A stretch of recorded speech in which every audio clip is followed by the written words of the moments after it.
Mannarkkad MLA ഇന്നലെ കേരള നിയമസഭയെ ആകെ തെറ്റിദ്ധരിപ്പിച്ചുകൊണ്ട് ലോകത്തിനാകെ മാതൃകയായ കേരളത്തിലെ പൊതുജനാരോഗ്യ സംവിധാനത്തെ വളരെ മോശമായി ചിത്രീകരിക്കുന്ന ഒരു പ്രസംഗം നടത്തിയത് നിങ്ങളത് കേട്ടുകാണും. ഞങ്ങൾ ഈ പറയുന്ന കണക്കുകൾ ഏതെങ്കിലും തെറ്റാണെങ്കിൽ ബഹുമാനപ്പെട്ട മണ്ണാർക്കാട് MLA ഒരു കവല പ്രസംഗത്തിൽ ഒരു തെരുവിൽ നിന്ന് പ്രസംഗിക്കുന്ന വാക്കുകളുടെ പോലും ആധികാരികതയില്ലാതെ ലോകത്തിനാകെ മാതൃകയായി രാജ്യത്ത് ഒന്നാം സ്ഥാനത്ത് നിൽക്കുന്ന കഴിഞ്ഞ 10 വർഷത്തോളമായി ഞങ്ങളെയല്ല നോക്കൂ BJP ഗവൺമെന്റ് രാഷ്ട്രീയമായിട്ടെല്ലാം ഇടതുപക്ഷത്തെ എല്ലാ രീതിയിലും വലിയ രീതിയിൽ ആക്രമിക്കുന്ന BJP തന്നെ നിയോഗിച്ച നീതി ആയോഗിൽ ഈ കോവിഡ് കാലത്തും അതിനു മുൻപും തുടർച്ചയായി പൊതുജന ആരോഗ്യ സംവിധാനത്തിന് ഏറ്റവും മികച്ചത് എന്നതിന് ഈ രാജ്യത്തെ ഒന്നാം സ്ഥാനത്തെ അംഗീകാരം നൽകിക്കൊണ്ടിരിക്കുന്ന കേരളത്തിന്റെ ആരോഗ്യ മേഖലയെ ഈ കഴിഞ്ഞ ദിവസമാണ് അമേരിക്കയെ വരെ പിന്താങ്ങിക്കൊണ്ട് ശിശുമരണ നിരക്ക് ഇല്ലാത്ത ഏറ്റവും കുറഞ്ഞ സംസ്ഥാനമായി 1000-ൽ 5 എന്ന നിലയിലേക്ക് കേരളം മാറിയത്. ഇപ്പൊ പൊതുജന ആരോഗ്യ രംഗത്ത് ഇടതുപക്ഷ ജനാധിപത്യ മുന്നണി ഗവൺമെന്റ് അധികാരത്തിൽ വന്നതിന് ശേഷം നടപ്പിലാക്കിയ ആർദ്രം മിഷന്റെ ഭാഗമായി നമ്മുടെ നാട്ടിലെ UDF ഗവൺമെന്റിന്റെ കാലത്ത് ആളൊഴിഞ്ഞു കടന്നിരുന്ന ആഴ്ചയിൽ മണിക്കൂറിലോ ദിവസത്തിൽ എപ്പോഴെങ്കിലും വന്നിരുന്ന ഡോക്ടർമാർ മാത്രമുണ്ടായിരുന്ന പ്രാഥമിക ആരോഗ്യ സംവിധാനം കുടുംബാരോഗ്യ കേന്ദ്രങ്ങളായി അപ്ഗ്രേഡ് ചെയ്യപ്പെട്ടു. അവിടെ എല്ലാ ദിവസവും 3 ഡോക്ടർമാർ വൈകുന്നേരം വരെ ചികിത്സിക്കുന്നുണ്ട്. കിടത്തി ചികിത്സയുള്ള പ്രാഥമിക അല്ലെങ്കിൽ കുടുംബാരോഗ്യ കേന്ദ്രങ്ങൾ ഈ കേരളത്തിലും പാലക്കാട് ജില്ലയിലുമുണ്ട്. നമ്മുടെ താലൂക്ക് ആശുപത്രികളും ജില്ലാ ആശുപത്രികളും ലോക നിലവാരത്തിലേക്ക് ഉയർന്നു. കേരളത്തിലെ ഒരു താലൂക്ക് ആശുപത്രിയുടെ നിലവാരം ഉത്തർപ്രദേശിലെ മെഡിക്കൽ കോളേജിനേക്കാൾ മികച്ചതാണ് എന്ന് നീതി ആയോഗിന്റെ കണക്കുകൾ തന്നെ പറയുന്നു. ആ നിലയ്ക്ക് നമ്മുടെ ആരോഗ്യ സംവിധാനം ലോകത്തിനാകെ രാജ്യത്തിനാകെ മാതൃകയായി മുന്നോട്ട് പോയിക്കൊണ്ടിരിക്കുകയാണ്. ഇവിടെ നോക്കൂ, ഹാർട്ട് ട്രാൻസ്പ്ലാന്റേഷൻ ഉൾപ്പെടെയുള്ള ശസ്ത്രക്രിയകൾ വിജയകരമായി നമ്മുടെ ജില്ലാ ജനറൽ ആശുപത്രികളിൽ പൂർത്തിയാക്കിയ 1-ലധികം വാർത്തകൾ നമ്മൾ ഇവിടെ കഴിഞ്ഞ ദിവസം കണ്ടതാണ്, അറിഞ്ഞതാണ്.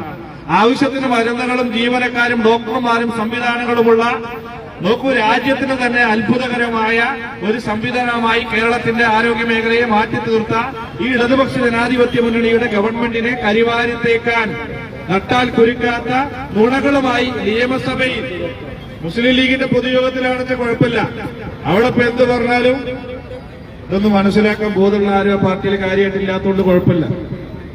അല്ല, അതിന്റെ പൊതുയോഗത്തിൽ സംസാരിക്കാം. ആ നിലവാരത്തിലുള്ള ആളുകളാണ് എന്നതുകൊണ്ട് അവരെ അതെല്ലാം തൊണ്ട വിടാതെ മറ്റേ വിടുമ്പ് മനസ്സിലാക്കും.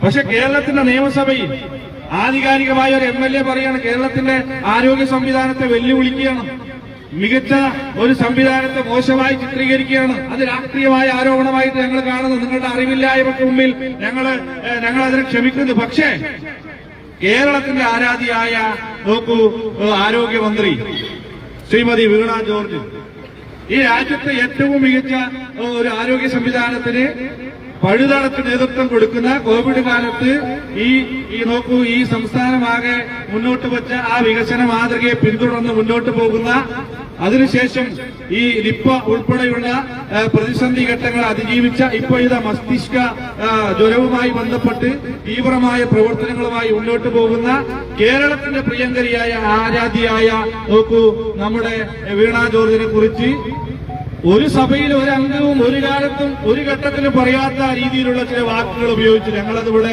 ഉപയോഗിക്കുന്നില്ല. അതാണോ ലീഗിന്റെ സംസ്കാരം? ഞങ്ങൾ അങ്ങനെ കരുതുന്നില്ല. ലീഗിലെ എല്ലാ MLA-മാരും അങ്ങനെയാണ് എന്ന് പറയുന്നില്ല. ഈ മണ്ണാർക്കാട് പ്രതികരിച്ച് തുടർച്ചയായി വിജയിച്ചു പോയിട്ടുള്ള ഈ MLA ഷംസുദ്ദീൻ, അദ്ദേഹത്തെ കുറിച്ച് അങ്ങനെ വളരെ മോശമായ ഒരു അഭിപ്രായം, മറ്റു വ്യത്യസ്തമായ അഭിപ്രായങ്ങളൊക്കെ ഉണ്ട്. ഇപ്പൊ ഈ അരിയൂർ ബാങ്കുമായി ബന്ധപ്പെട്ട് കോടിക്കണക്കിന് രൂപയുടെ അഴിമതി പുറത്തു വന്ന് ദിവസങ്ങൾ മാസങ്ങൾ പിന്നിട്ട് ഗൾഫിലുള്ള KMCC ആകെ പ്രതികരിച്ചിട്ടും അരവാക്ക് പ്രതികരിക്കാൻ ഇവിടുത്തെ MLA തയ്യാറായിട്ടില്ല. നമ്മൾ ആദ്യം പറയുമല്ലോ, കണ്ണിന്റെ മറ്റേ തോട്ടിലുള്ള കരട് എടുത്തിട്ട് പോരെ മിസ്റ്റർ MLA, നിങ്ങൾ ഇവിടെ നടക്കുന്നതെന്ന് അറിയുന്നില്ലേ? ഞങ്ങളല്ലല്ലോ ഇപ്പൊ KMCC കഴിഞ്ഞ ദിവസം ഉന്നയിച്ച ആരോപണങ്ങളിൽ പേരെടുത്ത് പരാമർശിക്കപ്പെട്ട മുസ്ലിം ലീഗിന്റെയും യൂത്ത് ലീഗിന്റെയും നേതാക്കന്മാരെ കുറിച്ച് നിങ്ങൾ അറിയില്ലേ? നിങ്ങൾ ആ പാർട്ടിയുടെ സംസ്ഥാന നേതൃത്വത്തിൽ ഇരിക്കുന്ന ആളല്ലേ? ഈ അരിയൂർ ബാങ്കിൽ നടക്കുന്ന കൊള്ളക്കെതിരെ കോടിക്കണക്കിന് രൂപയുടെ മനുഷ്യന്റെ പണം തട്ടിയെടുത്ത വലിയ നോക്കൂ, ഈ തട്ടിപ്പിനെതിരെ താങ്കൾ മുണ്ടുന്നില്ലല്ലോ. അതല്ല താങ്കളുടെ വിഷയം, ഞങ്ങൾ അതല്ല പറയുന്നത്. ഈ കേരളമാകെ ബഹുമാനിക്കുന്ന ഞങ്ങളുടെ പ്രിയങ്കരിയായ കേരളത്തിന്റെ മന്ത്രിക്കെതിരായി, ഒരു സ്ത്രീക്കെതിരായി കേരളത്തിന്റെ നിയമസഭയിൽ താങ്കൾ പറഞ്ഞ ആ വാക്കുകൾ, അതിന് വലിയ വില കൊടുക്കേണ്ടി വരും. ഞങ്ങളിപ്പോ പ്രതിഷേധം നടത്തി ജനാധിപത്യമായ രീതിയിൽ ജനങ്ങളെ ബോധ്യപ്പെടുത്തി, ജനങ്ങളെ അണിനിരത്തി അതിന് ഞങ്ങളുടെ പ്രതിഷേധം അറിയിക്കാനാണ് വന്നത്. തുടർന്നും ഈ രീതിയിലാണ് മുന്നോട്ട് പോകാൻ MLA തീരുമാനിച്ചതെങ്കിൽ രാഷ്ട്രീയപരമായ അഭിപ്രായ വ്യത്യാസങ്ങളൊക്കെ മാറ്റിവെച്ച് ഒരു MLA എന്ന നിലക്ക് താങ്കൾ ജനാധിപത്യ ബോധത്തോടുകൂടി അംഗീകരിക്കുന്നവരും അതല്ലെങ്കിൽ ആ നിലക്ക് കാണുന്നവരുമാണ് മണ്ണാർക്കാട്ടെ വോട്ടർമാരിൽ, അല്ലെങ്കിൽ ഇപ്പുറത്തും അപ്പുറത്തും നിൽക്കുന്ന ആളുകൾ.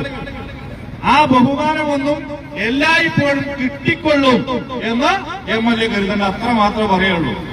നിങ്ങളൊക്കെ അറിയാലോ, ആ ബഹുമാനവും ആ ജനപ്രതിനിധി എന്ന സ്ഥാനത്തോടുള്ള സ്നേഹവുമൊന്നും എല്ലാ കാലത്തും ഞങ്ങളിൽ നിന്ന് പ്രതീക്ഷിക്കാൻ ഈ ശംസുദ്ദീൻ MLA തയ്യാറാകുന്ന കേരളത്തിന്റെ തെരുവുകൾ, മണ്ണാർക്കാടിന്റെ തെരുവുകൾ നിങ്ങളെ കൊണ്ട് മറുപടി പറയിക്കും. ഈ നിമിഷം വരെ ആ പ്രസ്താവന പിൻവലിക്കാൻ, മാപ്പ് പറയാൻ, നിരുപാധിക മാപ്പ് പറയാൻ ഈ ശംസുദ്ദീൻ തയ്യാറായിട്ടുണ്ടോ? ഇതാണോ നിങ്ങളുടെ നിലപാട്? നിരുപാധികം അതിൽ മാപ്പ് പറയണം, ഖേദം പ്രകടിപ്പിക്കണം. നിങ്ങൾ രാഷ്ട്രീയമായി ഉന്നയിച്ച ആരോപണങ്ങളല്ല, അതിനേക്കാളൊക്കെ അപ്പുറത്ത് വ്യക്തിപരമായി സ്ത്രീത്വത്തെ, ഈ കേരളത്തിന്റെ പ്രിയങ്കരിയായ ഒരു മന്ത്രിയെ, ബഹുമാനിയായ ഒരു മന്ത്രിയെ അപമാനിച്ചിരിക്കുകയാണ്. അതിനെതിരായിട്ടാണ് ഡിവൈഎഫ്ഐ ഇന്ന് ഈ പ്രതിഷേധം സംഘടിപ്പിച്ചിട്ടുള്ളത്. ഈ പ്രതിഷേധവുമായി ബന്ധപ്പെട്ട് ഇവിടെ ഡിവൈഎഫ്ഐയുടെ ബ്ലോക്ക് നേതാക്കന്മാർ ഉൾപ്പെടെ സൂചിപ്പിച്ചു, ഈ മണ്ണാർക്കാടിനെ പ്രതിനിധീകരിച്ച് വലതുപക്ഷത്തു നിന്നും ഇടതുപക്ഷം, കൂടുതൽ ഞങ്ങളാണെങ്കിലും ധാരാളം ആളുകൾ MLA, നോക്കൂ എത്രയോ നേതാക്കന്മാര് നമ്മളെ പ്രതികരിച്ച് MLA-മാരായിട്ടുണ്ട് അല്ലേ? ലീഗിൽ നിന്ന് തന്നെ വളരെ MLA ഉണ്ട്. അപ്പൊ അവരുടെയൊക്കെ ഒരു പിന്തുണച്ച എന്ന നിലക്ക്, ഈ മണ്ണാർക്കാടിന്റെ MLA എന്ന നിലക്ക് ഒരിക്കലും പറയാൻ പറ്റാത്ത വാക്കുകളാണ് താങ്കളുടെ വായിൽ നിന്ന്. ഞങ്ങളെ കൊണ്ടത് പറയിക്കണ്ട, എന്താണെന്നറിയാം.